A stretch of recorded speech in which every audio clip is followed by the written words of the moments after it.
Welcome to the Windows Computer and Technology channel. And, well, we are June 1st, 2024.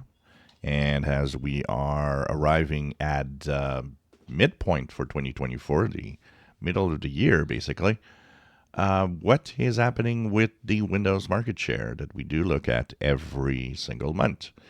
So it's interesting to note that since February, pretty much, from January to we had 66.4% of Windows 10.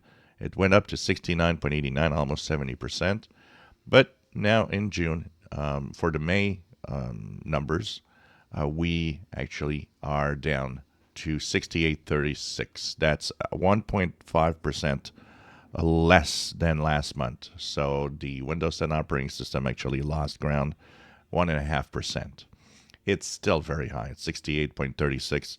We've never, ever seen a Windows operating system so high, barely a year and a few months before end of support. Now, Windows 11, of course, gained about the same amount. So that 1.5% that was lost on Windows 10, it's gained on Windows 11. As last month, we were at 26.2%. We're moving up to 27.6%. So almost the same amount of what's lost on Windows 10 is going on Windows 11. Now, is that where it stops? Is that where, the Windows 10 operating system will stop gaining and now losing its ground month after month? Also, with the new Windows 11 and Windows on ARM PCs being pushed and all the AI stuff, could that accelerate the decline of Windows 10 and make Windows 11 even more popular? We'll see. Apparently, according to a lot of analysts, it is going to push the sales of PC up.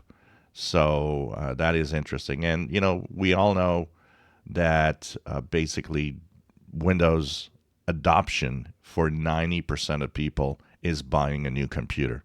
So that also is going to be something to look at. Where it seems that we are in a market where PC sales are going up, so that could make Windows 11 even more interesting towards the end of the year. That's the second half of the year is going to be interesting to see, because when we reach October, that'll be exactly 1 year before end of support technically for Windows 10. And that number is going to be interesting to look at the 1 year point. Also, Microsoft is pushing more and more pop-ups saying that, hey, we're approaching end of support of Windows 10, but we move to Windows 11.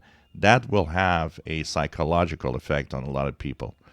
I see many comments here of people saying, well, I'm not buying a new computer.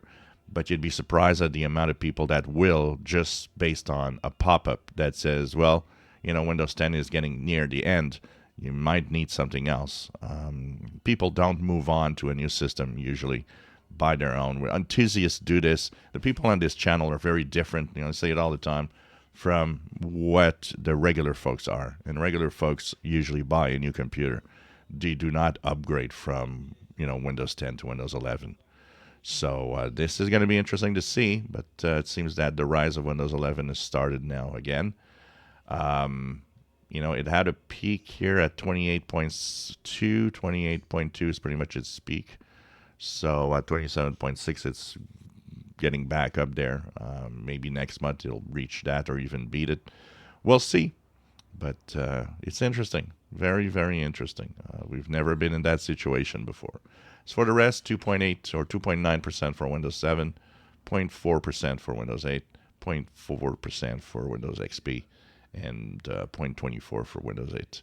If you enjoy my videos, please subscribe, give us thumbs up. Thank you for watching.